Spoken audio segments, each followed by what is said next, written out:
Hello guys, मैं विकास sir. मैंने कल आपको टॉपिक भ्रूण कोश के बारे में अध्ययन कराया था।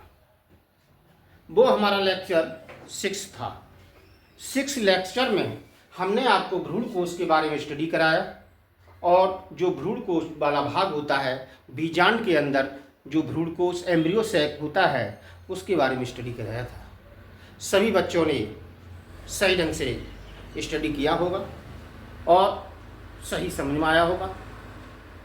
सभी बच्चों से मैं निवेदन करना चाहता हूँ कि हमारे वीडियो को सभी बच्चे देखें और जगह जगह हर बच्चे तक जो जीव विज्ञान पढ़ते हैं, बायोलॉजी के छात्र छात्रा हैं, उन तक हमारा सभी वीडियो पहुँचे।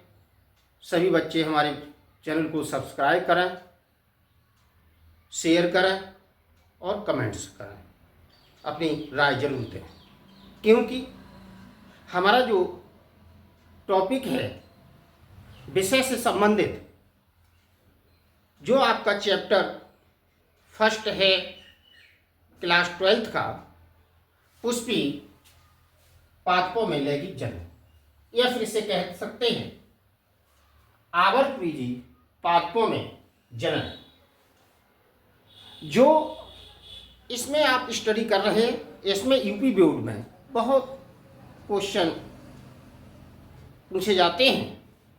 तो देखिए, आज का जो टॉपिक है वो परागण। वो परागण जो है, जिसे हम पॉलिनेशन कहते हैं, पॉलिनेशन को इस वर्ष 12th के पेपर में, जो बायो का पेपर था, उसमें ये क्वेश्चन पूछा भी गया है और भी इस चैप्टर से क्वेश्चन आए हैं। इसलिए इस चैप्टर बहुत ही महत्वपूर्ण है, इम्पोर्टेंट है। सभी बच्चे से स्टडी करें सही ढंग से। देखिए, हमने आपको कल परागकोश के बारे में भी पढ़ा चुके हैं, उसमें भी क्वेश्चन इस वर्ष आया है और मुझे आशा है सभी बच्चे हर टॉपिक को सही ढंग से स्टडी कर रहे होंगे। कोई भी टॉपिक को छोड़ना नहीं है, सभी स्टडी करना है। तो देखिए, आज जो टॉपिक है हमारा परागण, जिसे हम पॉलिनेशन कहते हैं। देखिए, परागण का मतलब ये होता है, जो आपका पुष्प है, फ्लावर है, उसमें जो जननांग है आपका, नर और मादा, तो उसमें नर से, जिसे हम पुमंग या पुंकेसर कहते हैं, उसके परागकोश के अंदर से परागकण निकलते हैं और निकल करके जो जायांग है उसके वर्तिकाग्र के स्टिग्मा तक पहुंच जाते हैं। इसी को हम पॉलिनेशन कहते हैं।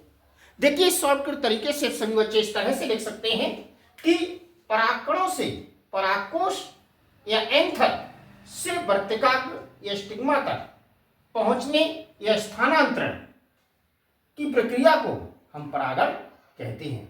कहने का तात्पर्य यह है कि जो भी पुष्प है उसमें से परागकण परागकोश में से निकल करके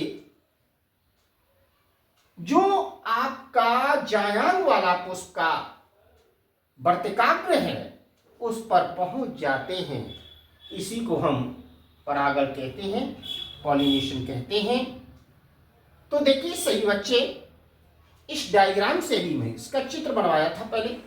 तो देखिए सही बच्चे ध्यान देंगे, इस तरह से हमने इस चित्र बनवा चुके हैं। ये इस तरह से, ये आपका जायांग वाला भाग है। सही बच्चे ध्यान देंगे, ये आपका जायांग वाला भाग है। देखिए, अब देखिए सभी बच्चे ध्यान देंगे, इसको सभी बच्चों ने पहले मैं चित्र बनवा चुका हूं। इसमें इस तरह से, इस तरह से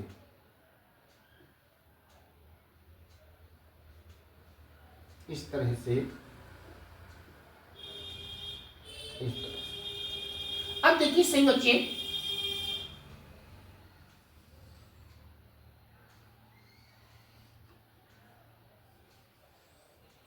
ये हमने चित्र बनवाया था। तो देखिए इसमें जो जननांग वाले पार्ट है, एक तो ये आपका ये वाला जो है जायांग है, यहां से लेके यहां तक इसे कहेंगे जायांग या स्त्री केशर, ठीक है, या मादा भाग भी कह सकते हैं, ठीक है। ये जो वाला ही आपका है इसे हम कहेंगे पुमंग,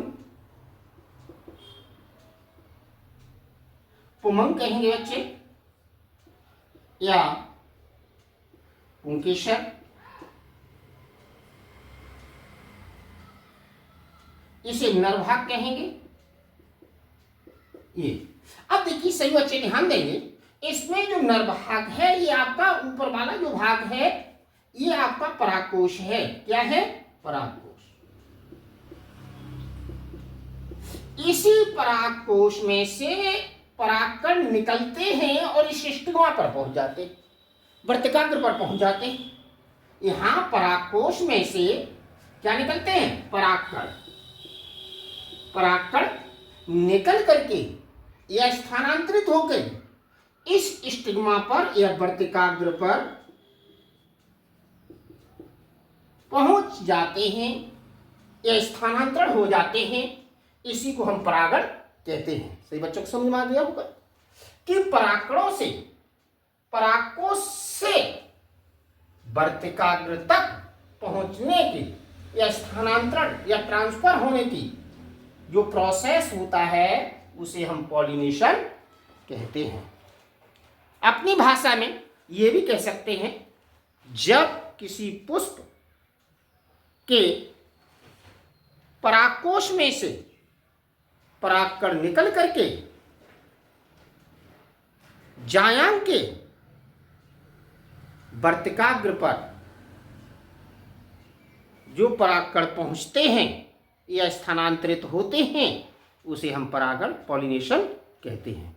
तो सभी बच्चे इसका स्क्रीनशॉट ले लें और इसे लिख सकते हैं।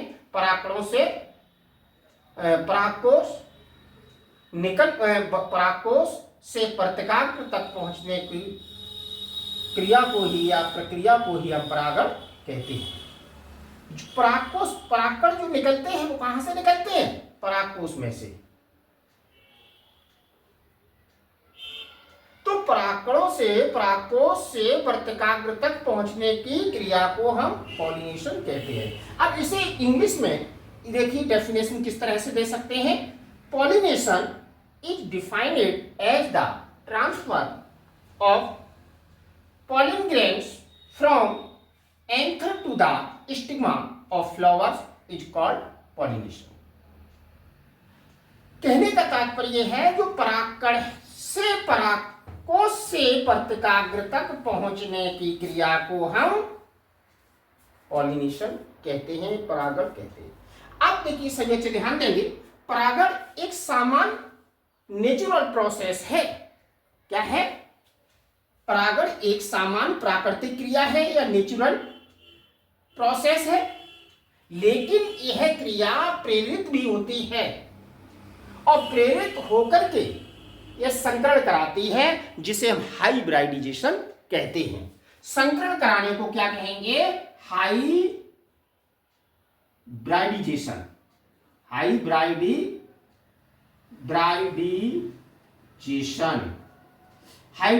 हाइब्रिडाइजेशन कहेंगे इसे। हाइब्रिडाइजेशन का मतलब होता है संकरण। तो संकरण जो होता है उसे हाइब्रिडाइजेशन कहेंगे। इसमें ये नेचुरल भी क्रिया होती है और प्रेरित होने वाली भी क्रिया होती है। जब किसी चीज से प्रेरित हो जाते हैं तो संकरण होता है। अब देखिए संकरण जो होता है तो नेचुरल जो पॉलिनेशन है या प्राकृतिक परागण है, ये दो प्रकार का होता है, जिसे हम स्वपरागण कहते हैं और परपरागण कहते हैं। स्वपरागण का मतलब होता है सेल्फ पॉलिनेशन, सेल्फ पॉलिनेशन, क्या कहेंगे? Self pollination. स्वपरागण, परपरागण को कहेंगे क्रॉस पॉलिनेशन, क्रॉस पॉलिनेशन, या पॉलिनेशन भी कह सकते हैं, स्वनिषेचन भी कह सकते हैं, सेल्फ फर्टिलाइजेशन भी कह सकते हैं स्वपरागण को, और परपरागण को कह सकते हैं पर फर्टिलाइजेशन, निषेचन। स्वपरागण को हम स्वनिषेचन कह सकते हैं, सेल्फ फर्टिलाइजेशन कह सकते हैं, और परपरागण को क्रॉस पॉलिनेशन कह सकते हैं। तो इस प्रकार से जो भी पुष्प होते हैं उसमें परागण की पॉलिनेशन की क्रिया दो प्रकार की होती है। एक तो होती है स्वपरागण जिसे सेल्फ पॉलिनेशन बोलते हैं, और दूसरी होती है परपरागण जिसे हम क्रॉस पॉलिनेशन बोलते हैं। समझ में आ गया? पॉलिनेशन कितने प्रकार का हुआ? दो प्रकार का हुआ। एक तो हुआ क्रॉस पॉलिनेशन, दूसरा हुआ सेल्फ पॉलिनेशन। क्रॉस पॉलिनेशन को हम परपरागण कहते हैं और सेल्फ पॉलिनेशन को स्वपरागण कहते हैं।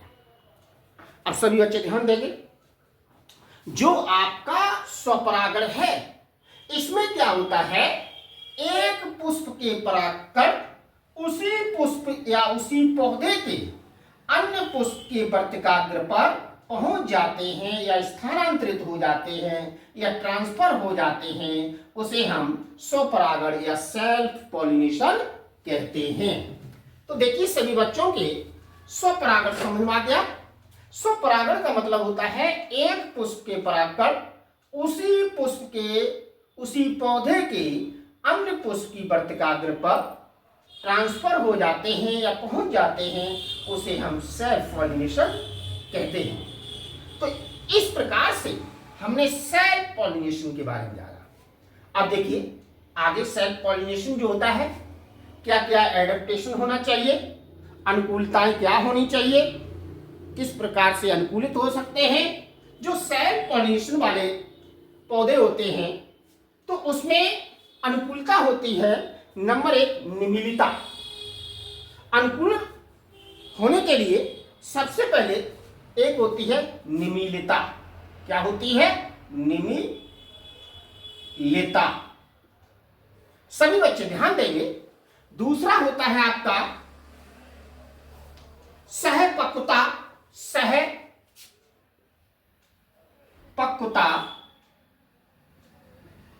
और तीसरा होता है आपका द्विलिंगता, द्विलिंगता।